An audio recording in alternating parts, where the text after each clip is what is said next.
Ahora sí, buenas tardes a todos y a todas.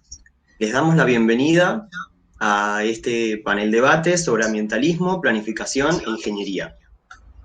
Como ya muchos habrán leído, desde la Mella FIUA pensamos este espacio como un primer acercamiento a la problemática ambiental desde nuestro lugar. Si bien reconocemos que existen múltiples iniciativas que se han popularizado para que como individuos empecemos a realizar cambios, creemos que la complejidad de la temática nos obliga a pensar qué podemos y debemos hacer desde el ámbito profesional ingenieril para responder a las necesidades del presente sin comprometer las del futuro. También para hacernos cargo de aquello que no responde a este principio y poder cambiarlo. El enfoque académico del que carecemos hoy en día es urgente. Es por esto que invitamos a quienes saben del tema y militan la causa. Primero, buscamos entender cuáles son los problemas del medio ambiente, entender cómo surgieron y hacia dónde nos dirigen. Comenzaremos así con Bruno Rodríguez, cofundador y referente de Jóvenes por el Clima.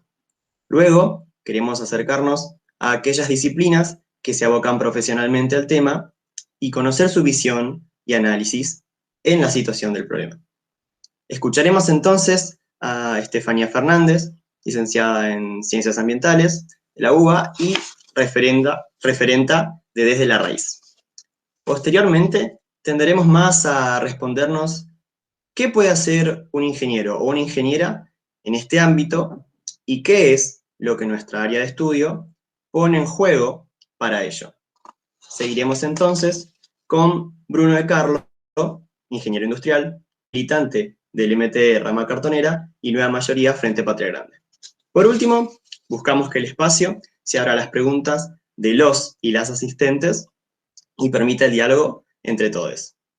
Queremos que el encuentro sea el principio que nos permita en otras ocasiones estudiar más a fondo lo que las distintas carreras de nuestra casa de estudios pueden llegar a hacer para involucrarse en el tema.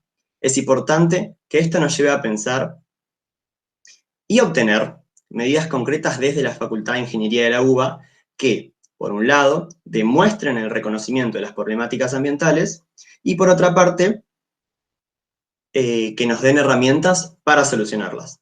Sin más que agregar, Bruno. Bueno, muchísimas gracias. Primeramente, ¿cómo están? Es un placer participar en este tipo de instancias de intercambio con compañeros y compañeras estudiantes universitarios. Yo voy a la Facultad de Sociales, estudio Ciencia Política y quería ordenar mi intervención en función de distintos interrogantes que nos plantean análisis muy diversos acerca de lo que dimensionamos en torno al concepto de ambiente, entorno, problemáticas socioambientales, concepto de unión entre lo social y lo ambiental, y el abordaje que específicamente la militancia ambiental en sus distintas vertientes le da a estas cuestiones. Creo que es fundamental, primeramente, entender que a la cuestión ambiental la debemos abordar desde una perspectiva que reconozca la complejidad que acarrea el hecho, por ejemplo, de analizar en casos muy concretos el conflicto sobre la modificación o la preservación de un ecosistema en particular. Esto nos invita a pensar en cómo nuestras relaciones sociales, nuestras relaciones económicas, están íntimamente vinculadas a la manera en la que nuestras actividades cotidianas impactan sobre el ambiente.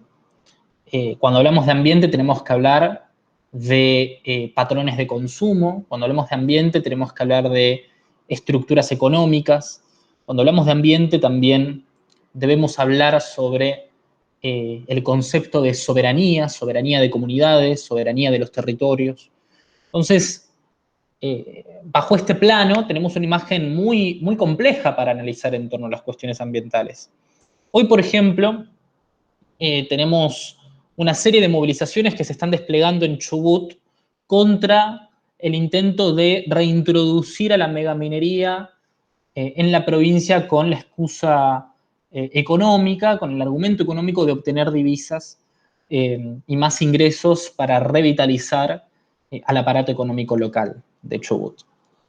Y es muy loco pensar en este caso en particular porque la megaminería en este territorio en particular fue objeto de discusión de toda la comunidad chubutense y la decisión que se tomó después de distintos mecanismos plebiscitarios que se emplearon para validar los criterios de las comunidades demostró un rotundo criterio negativo frente a la apuesta extractivista. Cuando hablamos de ambiente, entonces debemos sí o sí referirnos a los conflictos sociales y las disputas políticas, el entramado de relaciones de poder que atraviesan a las comunidades en donde se afectan a los distintos territorios a partir de actividades de índole extractiva. También cuando hablamos de ambiente muchas veces nos encerramos en discusiones centradas plenamente en patrones individuales de consumo, en hábitos de consumo, y digo nos encerramos porque es una arista fundamental analizar la forma en la que individualmente nos relacionamos con nuestro entorno a partir de nuestros hábitos de consumo, pero de ninguna manera puede constituir el único pilar de análisis ni el único pilar que propulse una acción política en función de ese análisis. Sobre todo en los centros urbanos, la intervención del activismo socioambiental durante mucho tiempo únicamente se centró en abordar este plano particularmente, el plano de la interpelación que le podemos hacer a la ciudadanía a partir de replantearnos un hábito de consumo en particular. Por ejemplo, la manera en la que separamos o no lo hacemos, la manera en la que tratamos individualmente a nuestros residuos, la manera en la que, por ejemplo, nos alimentamos, quienes tenemos acceso a elegir distintas opciones alimentarias, es muy bueno que desde una perspectiva ambiental se puedan politizar esas decisiones, pero no podemos únicamente encerrarlas en la esfera de la individualidad. Porque si analizamos, por ejemplo, la manera en la que decidimos alimentarnos, tenemos que sí o sí hablar sobre una relación que condice con una perspectiva de transformación sistémica y de involucramiento colectivo, que es que la producción y las formas en las que se construyen las estructuras productivas son las que en definitiva determinan los patrones de consumo y no viceversa, como muchas veces se establece desde campañas de concientización muy bien intencionadas, pero que quizás tienen una frescura o una inocencia que no aborda, digamos, esta cuestión como debería ser abordada. Entonces se nos dice, por ejemplo, que para cambiar a una industria por completo necesitamos sumar acción individual por acción individual para que ese esfuerzo concatenado entre particulares pueda efectivamente lograr el objetivo, cuando lo que necesitamos es pensar en paquetes de medidas estructurales que atiendan a la raíz de estas problemáticas. Por eso me gusta mucho el nombre de la organización Desde la Raíz, porque creo que establece una claridad conceptual sobre el horizonte que tenemos que transitar en materia de militancia socioambiental muy, muy importante. Yo formo parte de un colectivo juvenil, formo parte de Jóvenes por el Clima Argentina, que es una organización que nació al calor de las manifestaciones estudiantiles originalmente impulsadas en Europa, pero que después se terminaron convirtiendo en una expresión a nivel internacional y que se encolumnaron tras la figura de Greta Thunberg en un principio, pero que después fueron configurando sus propias expresiones dirigenciales y de liderazgo según las realidades locales en donde se gestaban este tipo de expresiones de resistencia socioambiental. Durante todo el año pasado atravesamos una experiencia muy importante en la que se resignificó el sentido común sobre lo que significa militar tras una causa vinculada con la defensa o la protección ambiental.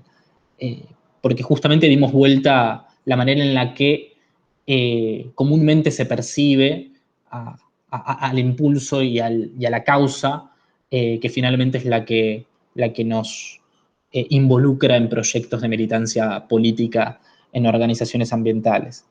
Lo primero que hicimos fue determinar, bajo el fenómeno del cambio climático, de la crisis climática y ecológica, que es un fenómeno muy particular porque está profundamente designado por características sistémicas, lo que hicimos fue analizar cuáles la relación entre las estructuras de dominación social vigentes y la perpetración de los efectos más desastrosos que acarrea la crisis climática y ecológica. Y el punto de conexión era muy claro, era muy claro. Si tomábamos a las bases científicas que estudian al fenómeno desde su origen hasta su actualidad del cambio climático, nos encontramos con que hay una concentración de responsabilidades en minorías económicas concentradas, pero que finalmente los impactos devastadores que acarrea este fenómeno ambiental se socializan en el conjunto de las poblaciones. El 71% de las emisiones de gases de efecto invernadero a nivel mundial son responsabilidad pura de la actividad que llevan adelante tan solo 100 empresas en todo el mundo. Entonces, a partir de esta concentración de responsabilidades, nos dimos cuenta que no alcanzaba únicamente con cambiar de bolsa de plástico a bolsa reutilizable, no de ninguna manera podía significar una solución integral salir a las calles para juntar colillas del suelo o modificar nuestros hábitos alimenticios en la comodidad de nuestros departamentos y hogares particulares, porque en definitiva lo que necesitamos es rediscutir la base del sistema social y económico para transitar un proceso de resiliencia poblacional a los efectos inevitables que ya lamentablemente por la rigurosidad científica que se dictamina en este contenido, alcanzamos un nivel de irreversibilidad en los efectos particulares del cambio climático en ciertas áreas, sobre todo en lo que es suba de nivel del mar y olas de calor, etc. Entonces, a partir de ese análisis, a partir de ese entendimiento, esa interpretación de la coyuntura que nos lega el cambio climático, decidimos construir una expresión de militancia de ecologismo popular, que no es nada nuevo. En Argentina y en toda Latinoamérica, las primeras líneas de batalla contra la depredación ambiental se dan desde la experiencia en los cuerpos y en los territorios de aquellas comunidades que experimentan en primera persona a los efectos del extractivismo y de la depredación corporativa y de la desidia del Estado. Por lo tanto, retomando esas experiencias, dijimos, bueno, en el ámbito en el que decidimos intervenir políticamente, es necesario crear una expresión que sea lo suficientemente capaz de interpelar a distintos sectores sociales, principalmente a la juventud, para poder ofrecer una apuesta integral frente a esta problemática específica. A su vez, me parece también importante analizar algo que se pone muy de manifiesto en el documental sobre el nacimiento de Greenpeace, cómo cambiar el mundo, se llama, está en Netflix, que es algo que me parece muy extrapolable al contexto político, social e histórico argentino, pero que justamente se referencia originalmente en el caso de Greenpeace en Norteamérica, en Canadá y en Estados Unidos.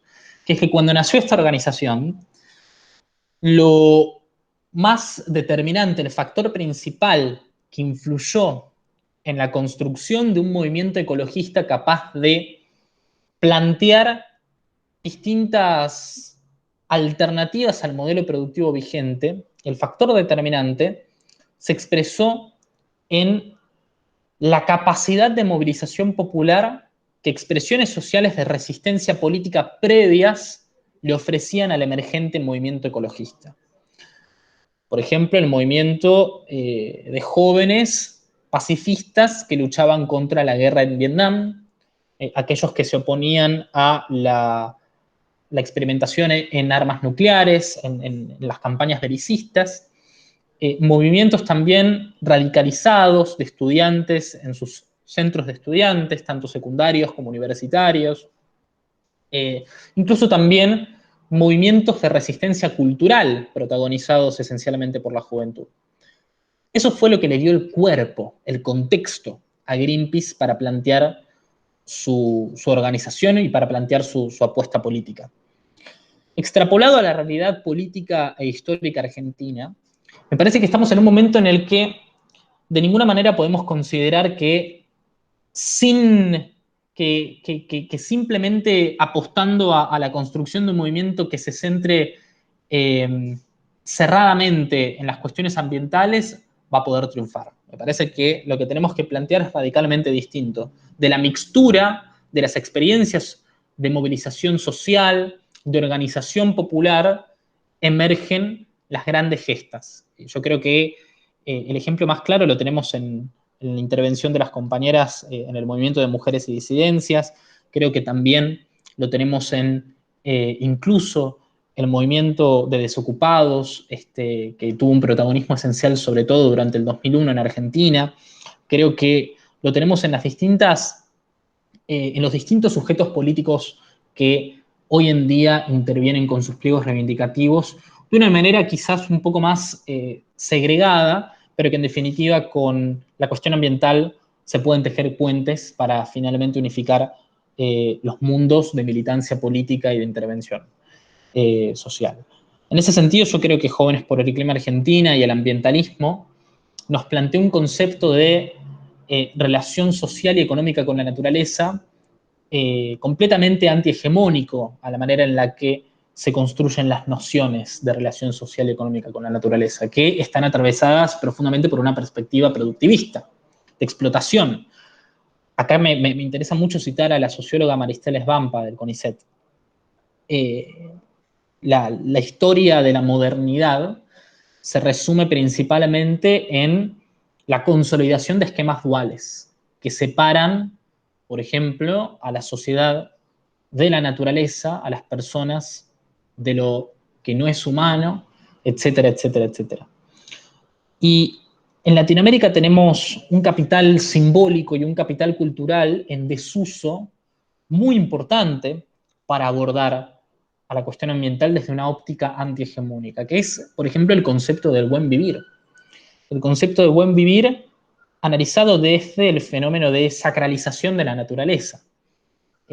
Con el avance de la modernidad, de los periodos de industrialización y de consolidación de estructuras económicas dominantes en toda Latinoamérica, se produjo un proceso de desacralización de la naturaleza. Lo que se puede desacralizar, finalmente se puede conquistar, se puede investigar, se puede dividir en partes, se puede explotar.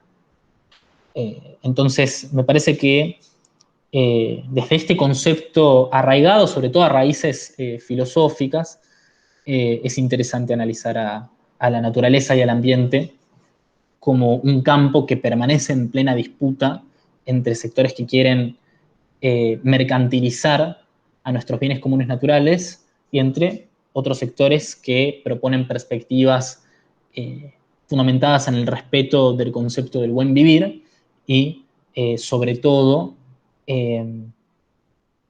basadas en visiones de la naturaleza que no implican desacralizarlas y precisamente, bueno, llevar adelante su explotación y su saqueo. Gracias. Muchas gracias, Bruno, por tus palabras. Y bueno, seguiremos entonces con Estefanía. Estefanía, tenés la palabra. Buenísimo. Bueno, por suerte pensé un poco en la intervención para no pisarme con ninguno de los dos. Así que, bueno, adhiero a todo lo que dijo Bruno, no lo voy a repetir, voy a encarar por otro lado. Bueno, gracias por la invitación, la verdad que me parece re interesante y necesario empezar a pensar y ligar la ingeniería con lo ambiental y la planificación. Y cuando miraba el videíto que armaron sobre la presentación de la charla, veía que decían que la carrera no tenía una perspectiva ambiental y que si te interesaba la cuestión ambiental dependía de la buena voluntad tuya de aprenderlo o de algún profesor que lo pueda dar o lo que sea. Y esto no me llamó la atención básicamente porque ninguna carrera hoy en día lo tiene lo suficientemente incorporado como un contexto de crisis climática y ecológica lo demanda, digamos. Me pasó de estar en una charla hace poco que organizó la Mella Salud y se quejaban de lo mismo, de que no hay una perspectiva ambiental o de causas de algunas enfermedades vinculadas con las condiciones ambientales, etcétera. Me pasó también en una charla de juventudes hace poco que una chica que estudiaba Derecho decía que casi que no veían derecho ambiental. Entonces vemos que la academia o las universidades no avanzan al paso que avanza la crisis climática, ¿no? Y eso pasa un poco también en la política, que se queda atrás o en todos los planos. Por eso también es tan importante la militancia desde la facultad y demandar estos cambios en el plan de estudios y en el contenido de las materias. Y cuando pensaba en el título de la charla de hoy, Ingeniería, Planificación y Ambientalismo, me preguntaba cuál es el rol de la tecnología y la ingeniería en este contexto. Entonces, la primera pregunta que me aparece es pensar al servicio de quién está el conocimiento y la aplicación tecnológica. Me hizo acordar a las 3 preguntas que se hace siempre cuando se habla de producción de alimentos. ¿Qué, cómo y para quién producir? Esas son las preguntas clave a la hora de aplicar un conocimiento que impacte en la realidad, ya sea en términos de ingeniería, de prácticas culturales y tecnológicas, ¿no? Y pensar la ingeniería y la producción de conocimiento y de tecnología con una ética ambiental es muy importante porque pensar en términos tecnocráticos, sin tener en cuenta la cuestión social, puede ser muy peligroso, porque muchas veces la respuesta no se da desde la tecnología o de la ingeniería, o quizás es parcial o es superficial, y a veces desde una visión neoliberal de solucionar el problema sin arrancarlo de fondo. Por ejemplo, hoy existen no sé, tecnologías artificiales que se llaman siembra de nubes para forzar a que llueva en los lugares donde hay sequía. Son tecnologías carísimas de privados que en vez de agarrar el problema de raíz, de bueno, ¿por qué no está lloviendo? ¿Qué está pasando? ¿Se está desmontando? Lo que sea, se pretende solucionar con una tecnología artificial que obviamente acarrea impactos en el ciclo hidrológico, bueno, un montón de impactos ambientales. Y así lo mismo, por ejemplo, con la tecnología genética, los organismos genéticamente modificados. Sin ir más lejos, ahora se está viendo aprobar un trigo genéticamente modificado resistente a la sequía. Y ya sabemos los impactos ambientales que tiene el paquete tecnológico de los organismos genéticamente modificados que vienen con un combo de agroquímicos, de siembra directa, y que a la vez eso también ves cómo impacta en el campo, en, digamos, la vida en el campo, en los pequeños productores, etcétera, ¿no? Entonces, hoy en día estamos frente a un cambio climático, una crisis global galopante, y el desafío es la adaptación a ese cambio, las famosas medidas de adaptación y mitigación al cambio climático, ¿no? En medio, además, de una crisis económica y social también, ¿no? Que esto complejiza aún más la cuestión porque muchas veces se ve al desarrollo económico en contraposición a la conservación del ambiente o al uso racional del ambiente, no teniendo en cuenta los costos o impactos y los impactos ambientales que esto acarrea, también la explotación sin medida de la naturaleza o del ambiente. Entonces, bueno, esto nos requiere pensar en términos transversales y con una planificación de políticas desde el Estado anclada en el territorio. Y esto aplica en un montón de cosas, desde diseñar un sistema de recolección de residuos en barrios populares, que se puede hacer con inclusión social o sin inclusión social. Siempre está la opción A y la opción B. ¿Se acuerdan que Larreta en un momento quiso poner unos contenedores medio electrónicos para que los recicladores no puedan revolver la basura y demás? Bueno, la tecnología también es política, digamos. No sé, ¿y qué respuesta, por ejemplo,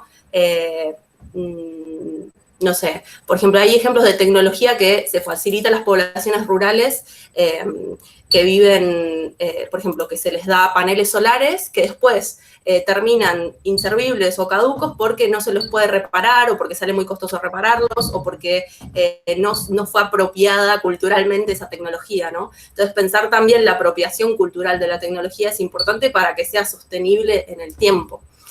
Y teniendo en cuenta las necesidades materiales de la población, y para eso, obviamente, hay que pisar el territorio, porque ahí es donde nos damos cuenta también que la cuestión ambiental está intrincada con lo social necesariamente, que hay problemáticas socioambientales y, por ende, las soluciones hay que encararlas pensando en esa clave, ¿no? Entonces, por eso necesitamos pensar global y local, y esa es la clave como para salir de esta y pensar en términos de esa transversalidad, tanto desde las políticas de Estado como desde lo empresarial y desde lo personal, porque, como sabemos, lo personal es político también y nuestras decisiones individuales, separar, reciclar, etcétera, también cuentan, el cambio de ámbitos también cuenta, porque lo ambiental está absolutamente en todos los planos de nuestra sociedad. Desde eso, incorporar la necesidad de incorporar a la educación ambiental y a la conciencia ambiental ciudadana en todos los niveles del Estado y de la educación, formal, digamos, así como también es necesario cambiar la matriz energética y la matriz productiva, digamos, como decía Bruno también, ¿no? Eso, son necesarias los cambios en distintas escalas y en distintos planos. Y también necesitamos pensar en los costos ambientales de la producción que no son incorporados a los costos de producción actualmente y que después los paga toda la sociedad. Pensemos, no sé, ¿quién paga, por ejemplo, el costo de los incendios producidos por privados a costa de querer avanzar en distintos territorios, ¿no? Costos en términos monetarios que pone el Estado, como también en términos de los posteriores impactos ambientales, como paliar las inundaciones producto de que se quema un bosque y que ya no se puede absorber la cantidad de agua que se absorbía cuando ese bosque estaba, por ejemplo, ¿no? Entonces, bueno, eso, pensar en términos a nivel del Estado, en términos legislativos, no sé, que se ponga un límite a la obsolescencia planificada de la tecnología, que hoy en día, no sé, tenemos un celular que nos dura 2 años y ya lo tenemos que tirar, y así se genera un montón de basura. Pensar en la responsabilidad extendida al productor, de que las empresas se hagan cargo de los residuos que producen o que le incorporen a los costos de producción. Pensar esto, la ley de envases, los plásticos de un solo uso, como una conversión tecnológica también es importante, digamos, el reemplazo de materiales, etc. Y bueno, y después pensar en términos también del ejecutivo, del control y monitoreo ambiental, digamos, desde el Estado, y bueno, y distintas cuestiones, no sé, la ley Yolanda, bueno, un montón de cosas, ¿no? Eso, básicamente, conclusión, pensar lo ambiental como una cuestión intrincada absolutamente con lo social y con lo económico, y que para eso se necesita necesariamente planificación, básicamente. Así que, bueno, dejo estas cositas ahí en el aire. Muchísimas gracias, Tefi, un placer escucharte. Y entonces, sin agregar más, seguimos con Bruno. Bueno, muchas gracias. Primero, igual que dijeron Tefi y mi tocayo Bruno, gracias por la invitación. Yo, siendo ingeniero industrial, siento que estos espacios son muy necesarios. Creo que nuestra formación es bastante monocromática y desarticulada de lo social, desarticulada de lo ambiental. Entonces, que los estudiantes puedan discutir estas problemáticas y empujar a que haya una demanda en los planes de estudios, en nuestro campo de aplicación como futuros profesionales, y que aparte conozcamos las posibilidades de desarrollo que tenemos dentro de nuestra expertise profesional, vinculadas a lo ambiental, vinculadas a lo social, vinculadas a trabajar algo que no desarticule lo técnico de las problemáticas que estamos tratando hoy. Así que me parece que es relevante. Mi idea va a ser un poco contarles mi experiencia desde la militancia en el movimiento de los trabajadores excluidos en la rama cartonera, y bueno, y cómo a partir del trabajo con los sistemas de reciclado con inclusión social y las cooperativas, es posible integrar la ingeniería a los profesionales, a los estudiantes y a la academia para abordar eficientemente las problemáticas ambientales y el desarrollo sustentable. Para ponerlos un poquito en contexto, y entiendo que tal vez muchos acá lo conocen, pero el movimiento de los trabajadores excluidos, la rama cartonera, que es la Federación Argentina de Cartoneros, Carreros y Recicladores, trabaja con las cooperativas de reciclado que componen los sistemas prioritariamente municipales que en la República Argentina, como sabemos, la gestión integral de los residuos sólidos urbanos es municipal. Dentro de esos sistemas municipales conviven las cooperativas que forman parte de la Federación Argentina de Cartoneros, Carreros y Recicladores. Las tareas que se realizan van desde la promoción ambiental, la recolección de los materiales reciclables, hasta el acondicionamiento y la venta a la industria, en la cual intervienen distintas áreas de la ingeniería, pero lo que es muy rico de ver es que en cada una de ellas tenemos distintas facetas para abordar, digamos, distintas problemáticas y distintas incumbencias técnicas. Nosotros como ingenieros, yo soy particularmente ingeniero industrial, pero digamos, tanto la ingeniería civil como la ingeniería ambiental, como la ingeniería química, hasta la ingeniería en telecomunicaciones, tenemos la capacidad de desarrollarnos no solamente dentro de lo que es la economía tradicional, sino dentro de lo que forman parte el reciclado, que es la economía popular. Lo que conocemos en la Argentina como economía popular. Sabemos que es un sector, la economía popular, que está históricamente invisibilizado, y al estar invisibilizado, estar excluido, tener trabajadores informales, tener condiciones laborales deficientes, hace que lo técnico quede muy desarticulado con las problemáticas concretas que suceden en el territorio. Yo a partir de mi experiencia pude ver que realmente el campo de aplicación que tenemos como ingenieros en la economía popular es muy amplio. Nosotros trabajando en sistemas de reciclados con inclusión social, tenemos un actor central que es históricamente los y las excluidas del sistema, que son los cartoneros y las cartoneras. Los cartoneros y las cartoneras están ampliamente atravesados por la problemática ambiental. Son trabajadores que tienen condiciones laborales deficientes, que viven hacinados en los barrios populares, que viven en un suelo contaminado con una producción poco sustentable e indiscriminada que provocó contaminación de napas, contaminación de suelos, tienen poco acceso a los servicios públicos, lo cual deteriora más su calidad de vida, y encima abordan día a día una problemática concreta, que es la gestión de residuos sólidos urbanos, que siendo uno de los actores principales, no están reconocidos. Y al no estar reconocidos, suceden un montón de cuestiones que provocan que la recolección de residuos, que es vital para el cuidado medioambiental en la República Argentina y alrededor del mundo, sea ineficiente, y además que alejan a la academia y a la posibilidad del desarrollo profesional de los trabajos que se hacen en los territorios.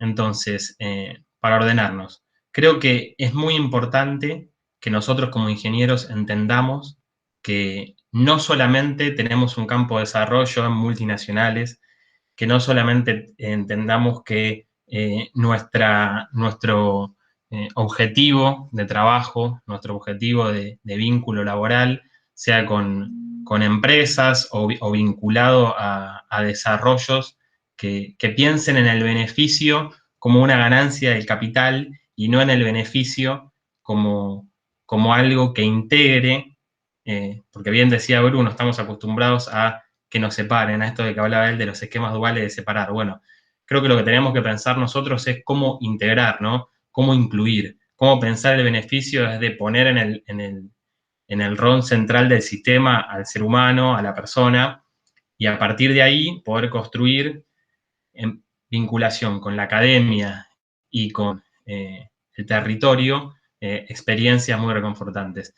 Nosotros, desde la ingeniería, cuando hablamos de ambientalismo, se nos ocurren parques eólicos, se nos ocurre energía solar, se nos ocurre cómo reducir las emisiones, cómo desarrollar tecnologías que provoquen procesos más eficientes. Trabajar en una cooperativa de reciclado no es algo que se nos ocurre fácilmente, pero los sistemas de reciclado con inclusión social tienen tareas de logísticas, tienen tareas de operación de plantas, tienen tareas de instalación de equipos y de maquinarias y de correcto funcionamiento, tienen tareas de desarrollo y de investigación y desarrollo tecnológico que te permitan maximizar los rendimientos y las calidades de los residuos, tienen tareas de comercialización con todo lo que implican de planificación estratégica, de planificación económica, tienen muchos componentes de infraestructura, tienen estudios de impacto ambiental para los ingenieros ambientales y tienen también una parte muy interesante para la bioquímica, para los ingenieros químicos, en cómo abordar las diferentes corrientes de residuos.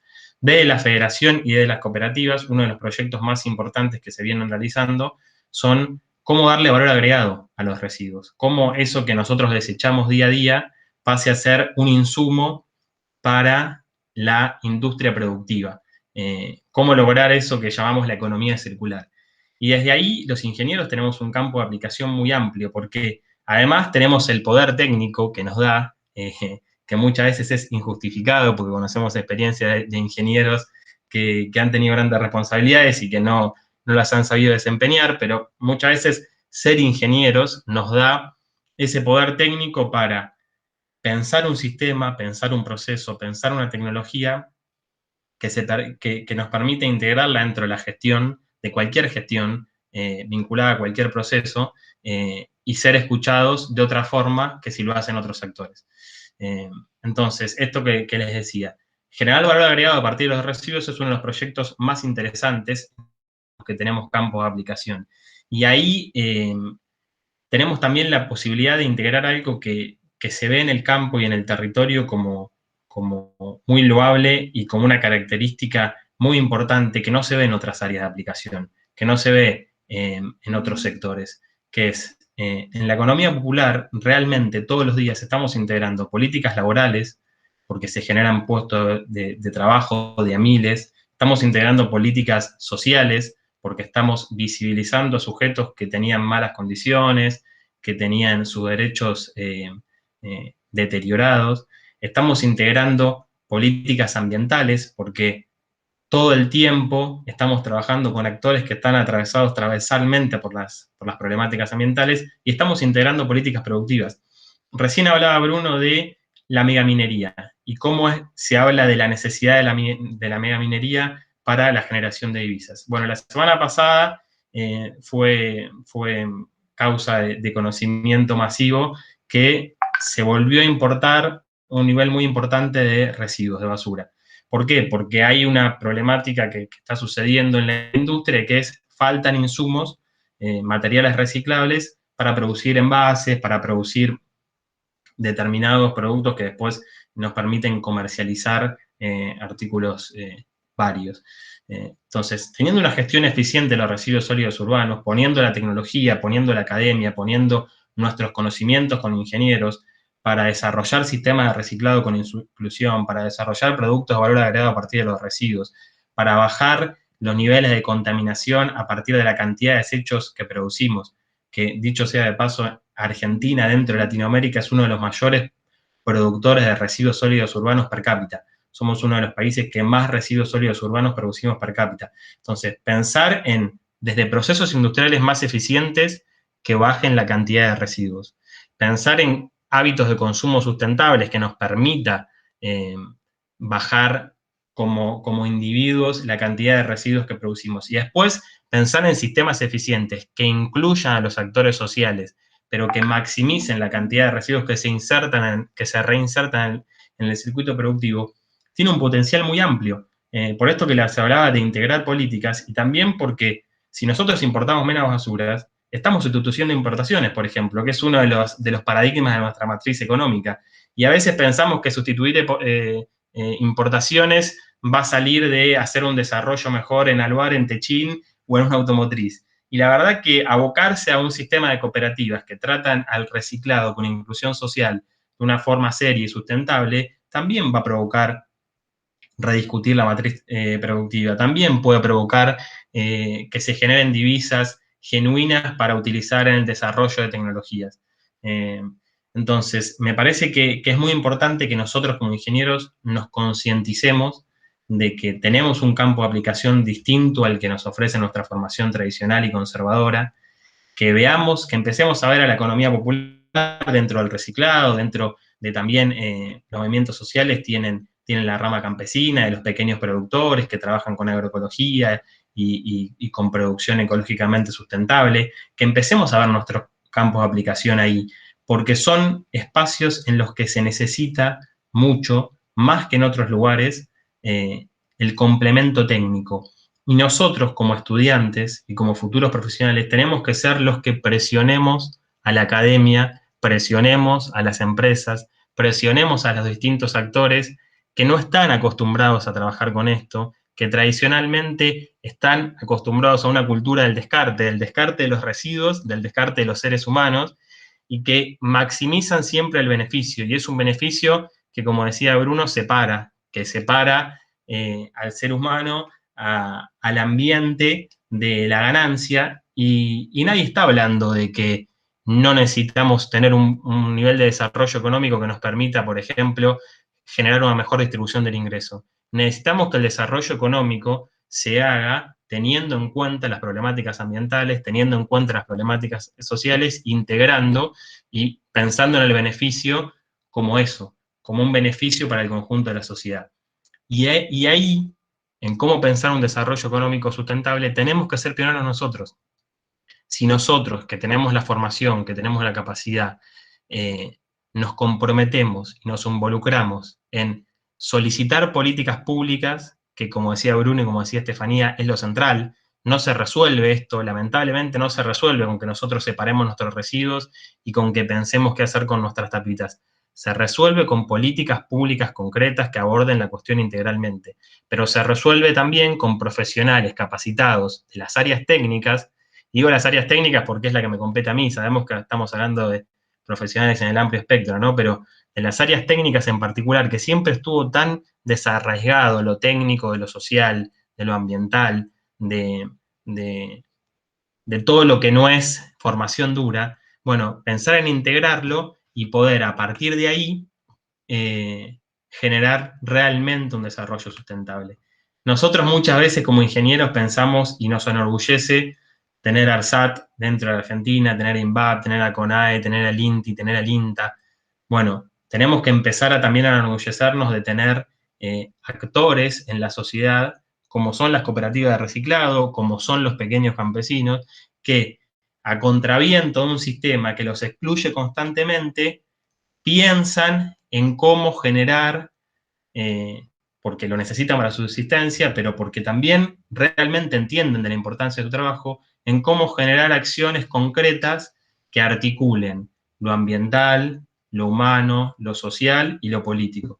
Y me parece que bueno, que desde ahí tenemos que trabajar mucho nosotros como ingenieros y que es muy importante estas instancias. No me quiero extender más, creo que mi experiencia del reciclado fue muy rica. Realmente como ingenieros tenemos muchas posibilidades de desarrollarnos en lo que son ámbitos no tradicionales, y me parece que en cualquier campo de aplicación, así lo hagamos en Aluar, así lo hagamos en una Envasa que se dedica al vidrio, o así lo hagamos en YPF, o en el Estado, provincial, nacional, municipal, o en una pyme, tenemos que pensar en clave de desarrollo sustentable, tenemos que pensar en el beneficio incluyendo y no excluyendo. Tenemos que pensar en un desarrollo económico que, a partir de nuestro conocimiento técnico, nos permita tener un desarrollo sustentable.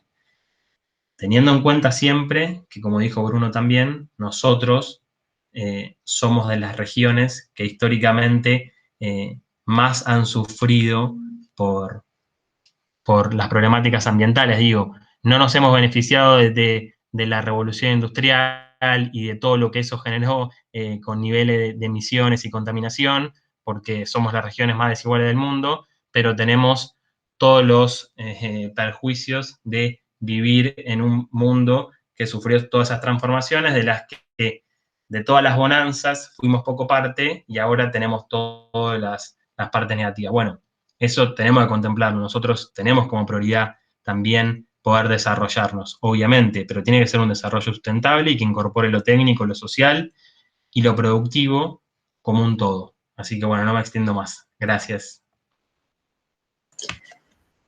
Muchísimas gracias, Bruno. La verdad que súper interesantes tus palabras también. Y entonces, habiendo concluido con las palabras de ustedes tres, vamos a ir a la etapa de preguntas y debate abierto con todos y todas las asistentes. Santi, ¿querés hacerte cargo? Teniendo en cuenta que el cuidado del medio ambiente representa un costo económico y una dificultad para competir a escala internacional, ejemplo de esto fue Trump quitando protecciones ambientales para que las empresas vuelvan a producir en Estados Unidos. ¿Qué opciones o modelos tiene nuestro país para desarrollar industrias sustentables? Yo para mí, bueno, es más caro para quién o quién, digamos, alguien los termina pagando los costos ambientales. Lo que sucede es que las empresas no quieren pagarlo, digamos. Esto lo que decían, o sea, digo, no sé, hoy el petróleo está fuertemente subvencionado por el Estado, digamos, también, la explotación de petróleo. Necesariamente necesitamos descarbonizar la economía, o sea, los costos de la crisis ambiental los paga toda la sociedad, los costos de una inundación, los costos de pérdidas de producción por una sequía, digamos, los costos de no sé, de contaminar el riachuelo, las personas que viven al lado del riachuelo y las enfermedades que se acarrean. Hay costos por todos los costados. El tema es que las empresas no lo quieren internalizar. ¿Cuál es también esto, digamos, desde los residuos, la contaminación, lo que se produce por efecto de la emisión de gases de efecto invernadero y el cambio en el clima? Digamos, los costos ya es necesario que se empiecen a incorporar, digo, el sistema capitalista se basó en la extracción de recursos naturales sin contabilizar los costos de esos recursos naturales, básicamente, haciendo uso y abuso de los mismos. Entonces, ese costo existe, digamos, y ya hoy día es caduco pensar en términos de que es un costo. No, es parte del costo del producto, digamos. No sé qué piensa el resto. ¿Qué tal? Yo me fui un segundito, tenía la columna en radio con vos para hablar sobre el tema de Costa Salguero, pero bueno, me perdí la intervención de Estefanía, lamentablemente. Voy a escuchar un poco más la de Bruno. Estuve muy teórico en mi primera intervención, ahora voy a migrar de postura, no de postura, sino de formato de intervención, porque me interesa mucho la pregunta y analizarla sobre todo desde una perspectiva que señala la irracionalidad de la economía de mercado. La irracionalidad y la racionalidad, donde se establece el punto correcto en donde las formas en las que llevamos adelante ciertas medidas económicas están encuadradas en un marco de racionalidad y algunas directamente no lo están, me parece que forman parte de una discusión que abona muchísimo a la hora de plantear soluciones a la crisis climática y ecológica, porque hay un concepto, hay una lógica muy, muy específica acerca de cómo se mueve la economía del mercado, que es que no hay un reconocimiento de los límites geofísicos del planeta. Y eso, en definitiva, es lo que produjo en primera instancia que estemos atravesando esta situación crítica en materia socioambiental.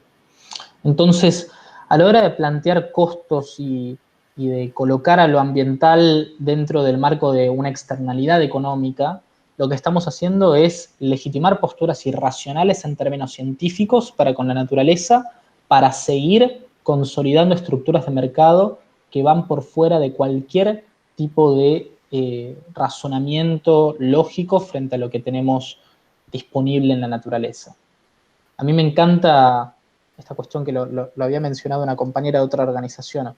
Actualmente la forma en la que se está llevando adelante nuestra economía es terraplanista, es un delirio, porque justamente el cambio climático es el rostro más visible del delirio económico. Entonces ahí me parece que hay una ruptura muy tajante de la dicotomía que opone a la producción y a lo económico y a lo ambiental por otro lado. Estos esquemas duales son en definitiva esquemas que establecen estructuras de dominación social. Entonces, si tenemos a la economía de mercado operando bajo lógicas y dinámicas ambientalmente depredadoras por un lado, y a los ambientalistas locos que gritan por la protección de glaciares, bosques, humedales, etcétera, de otro lado, tenemos un balance que siempre se va a inclinar hacia donde los sectores dominantes naturalmente tienen más poder, que es en la primera perspectiva, en la perspectiva productivista, economicista, etcétera. Por lo tanto, cuando de vuelta quizás con amigos, amigas o en general conocidos que estén arraigados, estén asentados en una narrativa hegemónica en torno al sistema de producción y de consumo vigente, cuando se nos tilde de, y lo voy a decir informalmente, cuando se nos tilde de falopas por hablar acerca de la construcción de medidas ambientales que contemplen precisamente la protección de nuestros ecosistemas, etcétera, tenemos que, sobre todo, asentarnos en la racionalidad de la comunidad científica a nivel internacional. Es una locura que con un fenómeno tan importante como este tengamos un consenso científico tan importante. Yo siempre lo digo, la comunidad científica de todos y cada uno de los informes que se emiten de los centros especializados más importantes a nivel mundial van en contramano a la vigencia del modelo productivo y de consumo vigente. Que el IPCC, que es el Panel Intergubernamental de Expertos sobre Cambio Climático, que emitió en 2018 un superinforme titulado 1.5 que describía el concepto de puntos de no retorno, de continuar con estos esquemas económicos y productivos, etcétera, que el IPCC dictamine que toda medida vinculada con la reducción de la pobreza y la reducción de los niveles de desigualdad social estructural constituyen, en definitiva, medidas de adaptación al cambio climático, nos tiene que señalar un horizonte estratégico muy importante, porque eso se relaciona con incluso realidades locales. En Argentina, los sujetos políticos que encabezan los procesos de adaptación al cambio climático más importantes están expresados en el trabajo permanente que realizan los trabajadores y trabajadoras de la economía popular. Eso no lo estamos viendo. La economía popular y el labor que se lleva adelante desde los recicladores y las recicladoras urbanos, desde los recuperadores del movimiento cartonero, desde los trabajadores de la tierra, que proponen modelos productivos alternativos, etcétera, el soporte que tienen estos colectivos, en definitiva, está basado en la ciencia.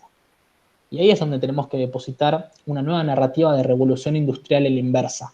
Una revolución industrial que sirva para los pueblos y que no se base en la industrialización contaminante, sino que se base en la construcción de medidas que tengan en cuenta al concepto de resiliencia poblacional, porque el cambio climático viene con todo y sobre todo viene a profundizar las estructuras de desigualdad social preexistentes. Entonces, me parece que esa va por ahí un poco la narrativa que tenemos que empezar a construir y la línea discursiva, como también de praxis política que tenemos que empezar a emplear desde los colectivos socioambientales. Estamos en una época que demanda transformaciones estructurales porque estamos atravesando una crisis sin precedentes. Entonces, quedarnos en el molde de habitar estas dicotomías absurdas entre economía, producción y ambiente, lo único que va a permitir es que la balanza siga inclinándose a favor de los sectores económicamente concentrados. Eso. Sí, yo breve, comparto lo que dijeron Estefanía y Bruno. Creo que hay mucho mito en relación a cuál es el nivel de ganancia posible si pensamos un desarrollo sustentable, si contemplamos las problemáticas ambientales. Me parece que ahí hay una buena capacidad desde nuestra labor como estudiantes y como futuros ingenieros o ingenieras para trabajar desde lo técnico, logrando desmitificar estos aspectos. ¿Por qué es más rentable enterrar basura, tener basurales a cielo abierto, que invertir en sistemas de gestión de residuos con inclusión social que te permitan reducir el nivel de residuos que va a disposición final? No es así, digamos. Cuando uno se pone a hacer un análisis económico, cuando hace cualquier análisis económico que nosotros tenemos como parte de nuestra formación profesional, se da cuenta que no es que es más rentable, es el sistema de producción al que estamos acostumbrados, es el sistema de desarrollo al cual estamos acostumbrados. Y si nosotros nos ponemos a rediscutir eso desde nuestra formación técnica y aplicamos nuestros conocimientos para demostrar estas falacias, podemos hacer justamente lo que es motivo de esta charla y que no hemos hablado tanto en profundidad: planificar. Tenemos que planificar cuáles son nuestras inversiones, cuáles van a ser nuestras inversiones como país, cuáles van a ser nuestras inversiones productivas, cuáles van a ser nuestras inversiones para generar mejor distribución de la riqueza, para terminar con las problemáticas que nos aquejan desde hace tanto tiempo. Bueno, esas inversiones tienen que ser estratégicas y tienen que estar contemplando un desarrollo sustentable, tienen que estar contemplando que nuestro crecimiento económico tiene que estar enmarcado en la protección y el cuidado del medio ambiente, porque si no, claramente tenemos un costo que no estamos viendo, pero que es económico también. Es mentira que no es económico. No es que no tiene un impacto económico, lo tiene, es real, es medible, es cuantificable. Nosotros tenemos que aplicar las herramientas para demostrar eso y cambiar una forma que es la que está arraigada y es la que les permitió a los actores intervinientes que se beneficiaron durante todos estos siglos de estas técnicas extractivistas, productivistas y de este desarrollo, ser los actores de poder. Bueno, esa es un poco la discusión, que tal vez con un modelo de producción distinto pueda verse, no sé, tocada a su posición, pero ni siquiera tendría que ser esa realmente una problemática, porque, como les digo, nosotros tenemos el sustento de lo científico, de lo técnico, de lo ingenieril, para demostrar que realmente es un mito, que no es posible integrar estas problemáticas y que la ganancia siga siendo considerable o siga al mismo nivel, modificando nuestros hábitos, nuestras técnicas productivas, por ejemplo. ¿Qué rol tiene que tener la energía nuclear en el desafío de descarbonizar la matriz energética? Entiendo que hay polémica en el ambientalismo y bueno, me tomo el atrevimiento de preguntar, bueno, ¿cuál es la posición de Jóvenes por el Clima respecto a este tema? Es importante. Yo hice una columna hace poco sobre el tema de la energía nuclear. Creo que hubo una serie de cambios muy importantes en cuanto a las posturas de distintos colectivos ambientales, principalmente el de referencia internacional más trascendental, que es Greenpeace, que siempre tuvo, digamos, y lo contrario de lo que venía diciendo, siempre tuvo, digamos, una postura constante con el tema de la energía nuclear, y que es estar en contra. A mí me parece que tenemos que debatir sobre energía y transición energética, políticas de transición energética de una manera un poco más amplia y no encerrarnos simplemente en soluciones mágicas. Yo creo que tenemos que pensar en transiciones que contemplen, por ejemplo, la utilización de ciertas fuentes energéticas que por sí durante un tiempo conlleven, lamentablemente, ciertos rangos de contaminación, de emisión de gases, etcétera, pero que finalmente el puerto sea tener una matriz energética sostenida sobre un 100% de fuentes renovables, etcétera. Dicho sea de paso, no existen las energías limpias, todas las fuentes energéticas conllevan un grado de afectación al ambiente. Digo, las energías renovables, muchas de ellas, bueno, tenemos que apostar, por ejemplo, al extractivismo minero para la extracción de litio, etcétera.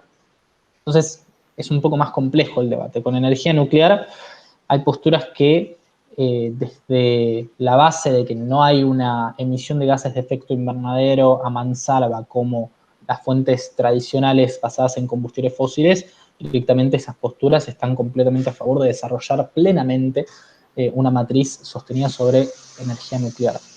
Y después, bueno, también tenemos peligros vinculados a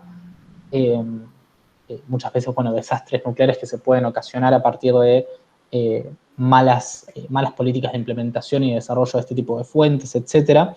Pero a mí me parece interesante hablar sobre qué oportunidad económica representa la energía nuclear para países que representan economías emergentes, para economías latinoamericanas, para Argentina. ¿Qué puede significar una inversión, por ejemplo, integral de países muy importantes como China en el territorio para desarrollar este tipo de energías? Bueno, es interesante pensarlo, porque al igual que con el debate, por ejemplo, acerca de los cerdos, en donde hay una postura muy marcada en el conjunto de los colectivos socioambientales en que estamos frente a una falsa solución, al mismo tiempo tenemos, incluso también en el mismo lado, en el mismo campo de discusión ambiental, compañeros y compañeras que argumentan que no hay que encerrarse en posiciones de nicho que demonicen por demonizar cualquier tipo de medida que en definitiva se da en el marco de un país que está atravesando una fuerte crisis social económica y que, bueno, hay un pueblo que alimentar. Pero a mí me parece que particularmente con el tema de los cerdos estamos ante una falsa solución, de eso no tengo ninguna duda, porque no hay ningún tipo de apuesta al trabajo que pueden llevar adelante pequeños y medianos productores, no hay una perspectiva social arraigada al proyecto, más allá de la adquisición a mansalva de divisas que puede representar la medida. Pero creo que con el tema energético también tenemos que tener un esquema de análisis y de interpretación que se base un poco en el amplio abanico y la complejidad de lo que representa.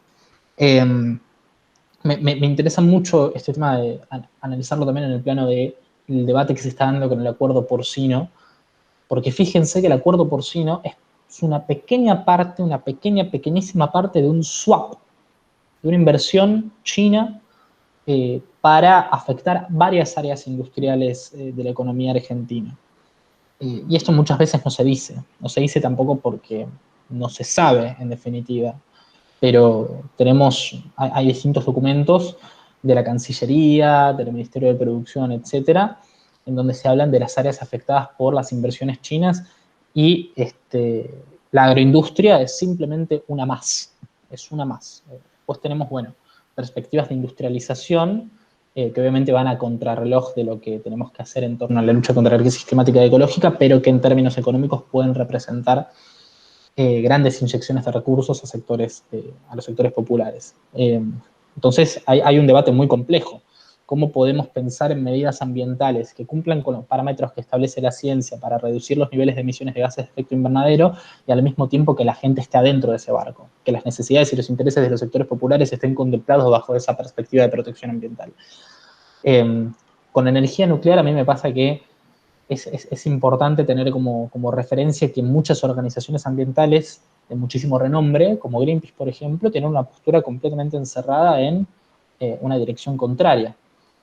Pero al mismo tiempo, cuando yo estuve en Naciones Unidas, participé de una sesión de la Comisión Atómica, y era muy interesante ver que muchísimos científicos, sobre todo del norte global, ¿no? De Estados Unidos, del Reino Unido, etcétera, científicos que forman parte del IPCC, por ejemplo, que la tienen remil clara con el fenómeno del cambio climático y que batallan permanentemente a las líneas discursivas negacionistas, etcétera, te hablen de la energía nuclear como un factor fundamental bajo el cual se tiene que unir la comunidad internacional. Entonces, es un debate que todavía nos estamos dando. Obviamente tenemos muchos compañeros y compañeras que están en ambos lados del debate, de la discusión. Algunos, incluso me parece que tenemos que hablar de ambientalismos industrialistas, que muchas veces, bueno, acarrean sus formas de persuadir al público en base a perspectivas de vuelta, revoluciones industriales y enmarcadas, digamos, en una economía capitalista sin muchas modificaciones. Entonces, me parece que es un debate complejo, pero bueno, tiro la pelota. Bueno, yo hago una pequeña intervención en relación a esto. Como decía Bruno, para mí todas las fuentes de energía tienen sus impactos ambientales. Si pensamos en la hidroeléctrica, las tiene a nivel ecosistémico un montón, la solar, o sea, todas necesitan recursos no renovables también, la nuclear también, porque también tiene, ahora no me acuerdo qué componente es que se usa, que también es no renovable. Entonces, para mí la clave está en la diversificación y en las potencialidades regionales de los recursos locales también. Nosotros, tanto en términos energéticos como en términos productivos, el ejemplo de los chanchos es un ejemplo, ¿no? También como pensar la producción, digamos, agrícola, también en términos de las potencialidades regionales, y no pampeanizar el país, digamos, o homogeneizar un tipo de producción, porque además no es estratégico, digamos. Y bueno, eso, pensar en términos de ordenamiento territorial. Y en cuanto a las energías renovables, no sé, tenemos una planta en San Juan, una planta de producción de paneles solares desde el silicio hasta el panel solar ya terminado, digamos, toda la cadena, que está sin terminar y que podría ser la primer planta, o sea, más importante de toda Latinoamérica, y sin embargo todavía está sin terminar, sin ponerse a punto. Y tenemos toda la potencialidad, de hecho, Cuyo, San Juan, o sea, ya está súper desarrollado la energía solar y está, digamos, no se le da la bola suficiente para invertir para que eso en realidad despegue, y lo mismo con la energía eólica en el sur y demás, ¿no? Así que nada, y pensar también para qué queremos esa energía, ¿no? Como eso, estamos viviendo en una sociedad que demanda energía constantemente, pero ¿para qué? Digamos, hay un derroche también, y tanto para la producción, esto, como decía antes, de producir, no sé, teléfonos celulares o aparatos electrónicos que después se terminan tirando a la basura, y para eso también se requirió energía para hacer todos esos productos. Incluso hasta para reciclar se necesita energía. Entonces, bueno, hay que reducir primero. Así que, sí, eso, básicamente. No, yo muy breve, lo decía un poco al final de mi intervención, de pensar en clave de el lugar en el mundo que tenemos, esto que decíamos recién, somos un país emergente, somos un país con grandes desigualdades, somos una región con grandes desigualdades. Creo que en materia de energía nuclear nosotros somos uno de los países a nivel mundial que mayor expertise tiene. La CONADE tiene una tradición muy, muy importante y de mucho tiempo en el desarrollo de la energía nuclear. Me parece que desaprovechar eso es perder una oportunidad, pero tiene que estar en clave con una planificación que nos permita tener una matriz diversa, como decía Estefanía, y encaminar el desarrollo teniendo en cuenta, como hablamos siempre y como es prioritario, en resolver las desigualdades sociales que tenemos. Realmente tenemos que estar pensando en que todas nuestras inversiones tienen que centralizar, mejorar la calidad de vida, cuidar el medio ambiente en pos de mejorar la calidad de vida de los seres humanos y resolver las problemáticas actuales teniendo en cuenta las posibles problemáticas futuras. Yo celebro gratamente que las organizaciones ambientales tengan una postura un poco más pragmática, menos encerrada con respecto a diversificar el pensamiento, por ejemplo, de la matriz energética y determinadas cuestiones. Nosotros de la ingeniería sabemos que es muy común subestimar las temáticas ambientales, un poco por esa radicalización de esas posturas. Siempre desestimar el reemplazo de los motores a combustión interna por los motores eléctricos, siempre desestimar mecanismos de producción más eficientes. Entonces, me parece que empezar a ser todos pragmáticos, conceptualizando la importancia de resolver las desigualdades ambientales que están transversalizadas por las problemáticas sociales, ahí me parece que vamos a empezar a tener más puntos en común. Aflojándonos nosotros de nuestra dureza técnica y también desde salir de posiciones muy dogmáticas que no evidencian otros problemas reales sociales. Con, bueno, una carrera tenemos en la Facultad de Ingeniería que es Ingeniería en Petróleo. Y la pregunta es, ¿hay que eliminarla o darle la perspectiva ambiental necesaria para realizar la transición energética de la manera más sustentable y sostenible? Yo creo que pensar en eliminar una carrera más teniendo en cuenta la importancia que tiene el petróleo dentro de nuestro sistema productivo no tiene sentido. Tenemos que pensar en cómo reconvertir todos los productos derivados que utilizamos del petróleo para que los niveles de emisión se reduzcan, para que nuestra energía no esté tan afianzada en centrales termoeléctricas y pensar en cómo ir reduciendo progresivamente los niveles de utilización de petróleo. Pero el campo de utilización que tiene dentro de la química y de la bioquímica y de los productos derivados del petróleo hoy es muy importante, y para nosotros como país ir haciendo esos reemplazos, ir generando productos que sean ecológicamente amigables, va a llegar una transición que tiene que ser ordenada, que tiene que ser planificada. Entonces creo que lo que habría que hacer con la ingeniería en petróleo, para ser bien exacto con la pregunta, no es eliminarla, sino incorporarle las problemáticas ambientales, incorporarle esa planificación que tiene que haber hacia una transición más agroecológica, más sustentable, y pensar cómo incorporar el petróleo y sus derivados en esa transición de la mejor forma posible. Si es posible motorizar proyectos de ley para que la investigación ambiental tenga mayor ponderación a la hora de definir qué investigar. Me pareció bastante interesante, y ahí le cedo la palabra a Luna. Sí, no sé si Estefanía también quería intervenir. A mí me parece que no tenemos que pensar para esta pregunta específicamente en proyectos de ley. Me parece que tenemos que pensar en el trabajo de base que se tiene que realizar desde la comunidad educativa, sobre todo para repensar la forma en la que se forman a los profesionales en las distintas áreas y la vinculación que tienen esos profesionales con las cuestiones ambientales. No podemos concebir que la universidad pública, que por ejemplo en la Facultad de Agronomía se tengan convenios con Bayer Monsanto. No podemos pensar tampoco en que sean las industrias petroleras las que dictaminen la formación de las distintas ingenierías, las distintas áreas de formación técnica a la hora de pensar, bueno, en el futuro profesional que necesitamos para luchar contra el cambio climático. Y eso no se arregla desde un proyecto de ley y listo, sino que hay una militancia constante que se tiene que desplegar desde las bases del movimiento estudiantil y todas las áreas del movimiento educativo para que lo ambiental también se incorpore en las luchas estudiantiles. Mi sueño, por ejemplo, es ver que tengamos un movimiento estudiantil muy fuerte que por la crisis climática y ecológica se organicen tomas de facultades.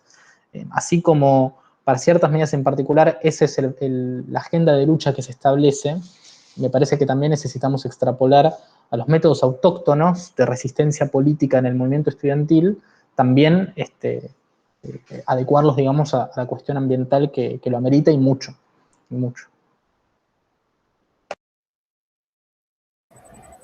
Sí, total, yo estoy en la línea de lo que dice Bruno en relación a esto y sin ir más lejos también, el tema de las propias mineras que pagan estudios a universidades, digamos, todos los lobbies están metidos en las universidades también, así que es necesario meter presión para que justamente eso no suceda y que para que las investigaciones sean efectivamente libres y nada, y que estén al servicio del pueblo y no de las empresas, ¿no?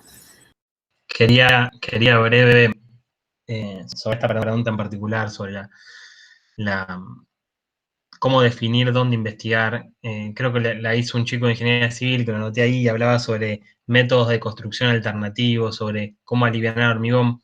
Bueno, en el área de reciclado, por ejemplo, hay un montón de proyectos que están desarrollados sobre técnicas constructivas alternativas que trabajan a partir de residuos, de materiales reciclables, que lo que falta es tal vez un impulso de tener profesionales, tener recursos técnicos, tener vínculos con las universidades públicas, con las universidades del conurbano, con la UBA, con la UTN, con los institutos como el INTA, como el INTI, que permitan darle vuelo y que haya también una decisión firme de los estados municipales, provinciales y nacionales en trabajar con esos proyectos. Por ejemplo, hay proyectos de maderas plásticas recicladas, que son un método constructivo alternativo, de leca plástica. Vieron que el hormigón se hace con leca tradicional, que surge de la piedra o el ladrillo o de lo que fuese. Hay leca plástica a partir de materiales reciclados.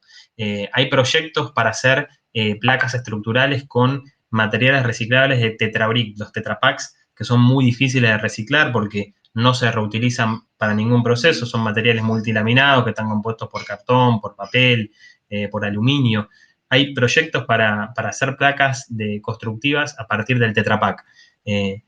Bueno, todos esos proyectos son desarrollos que no tienen el impulso porque faltan en los lugares donde podrían desarrollarse profesionales que se pongan al hombro estas investigaciones, estos desarrollos vinculados ya a llevarlo con acciones concretas que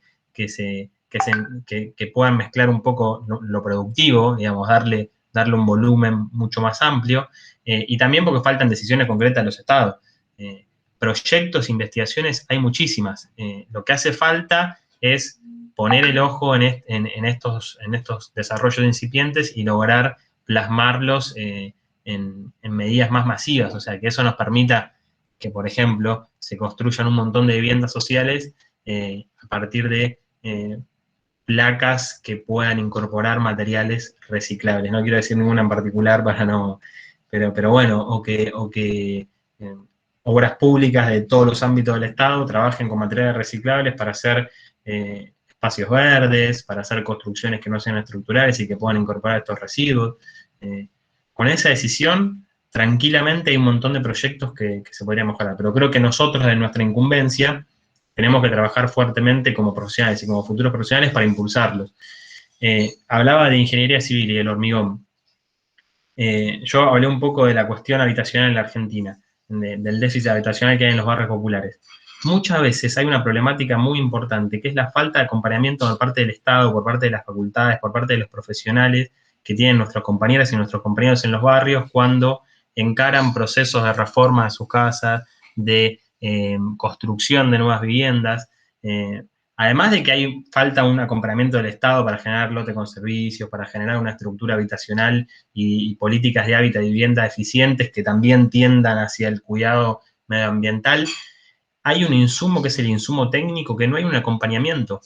Cuando nuestros compañeros y nuestras compañeras en los barrios tienen los recursos para encarar construcciones, reformas, mejoras, no hay arquitectos, no hay ingenieros civiles, no hay un apoyo de organismos, de facultades que les presenten métodos de construcción alternativos, que les presenten soluciones a pequeñas problemáticas que después terminan siendo muy grandes, porque terminan habiendo desarrollos inmobiliarios que son problemáticos para el ambiente, para el suelo, para el espacio en general. Tal vez es un poco irse por las ramas esto de hablar de la vivienda, pero me parece que está un poco vinculado, porque ahí se ve claramente un déficit desde lo técnico, desde el acompañamiento. Y me parece que en todas estas investigaciones y en estos desarrollos lo que pasa es que hay un montón de proyectos, hay un montón de cosas pensadas, hay un montón de cosas que se pueden gestionar, pero tiene que haber un acompañamiento profesional de nuestra parte, impulsando y pidiéndole al Estado políticas, y también después nosotros como personas, como individuos, comprometiéndonos con proyectos y llevándolos adelante. Bueno, entonces, muchas gracias, Tefi, Bruno y Bruno. Si les parece, vamos a ir cerrando este espacio. Paso a dar unas palabras de cierre de todo esto, comentándoles un poco e incluso trayendo de vuelta las ideas del principio de que este espacio lo estamos pensando como un inicio y un primer acercamiento a esta temática en la facultad, que pretendemos que esto no quede acá, sino que comiencen las discusiones de qué es lo que queremos de la Facultad de Ingeniería y qué le podemos exigir a un futuro para tener acciones concretas dentro de nuestras carreras, también concertando entre lo que necesitamos y lo que el estudiantado está dispuesto a adquirir dentro de sus planes de estudios en relación con nuestra formación ambiental. Así que obviamente están los y las asistentes y ustedes tres invitados a colaborar en un futuro y poder armar estos puntos más claros para exigirle a nuestra casa de estudios y poder conseguir verdaderamente claras medidas a favor de una formación con perspectiva ambiental. Sin más que agregar, les agradezco de vuelta a todos y todas. Facu, ahí perdón, ¿Sí? que es algo que me quedó colgado, pero me pareció importante decir antes del cierre, porque nosotros desde la Federación del Movimiento venimos trabajando con la Facultad de Ingeniería en proyectos sociales, proyectos finales de carrera, de la carrera de Ingeniería Industrial. En los 100 proyectos que salieron el último año de los trabajos finales de ingeniería, 40 son en cooperativas, donde participan organizaciones sociales, donde participan organizaciones no gubernamentales, fundaciones.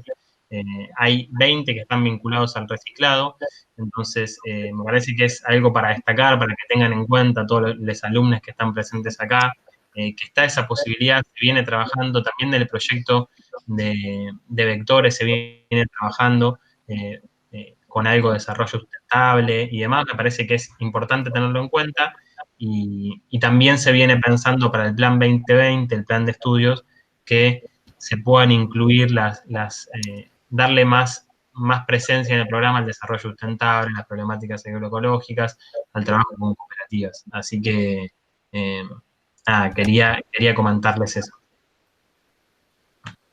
Perfecto. Totalmente suma el comentario, no es un comentario menor, porque nos da la pauta de que ya se están haciendo cosas y que podemos lograr entonces mucho más si empezamos a movernos y capacitarnos desde ahora. Como dijo Santi en el chat, espero que todos y todas hayan leído, no es que te termina la charla y nos olvidamos del tema, sino que esto es solo el comienzo, y de vuelta, gracias por participar y seguimos en esto entonces.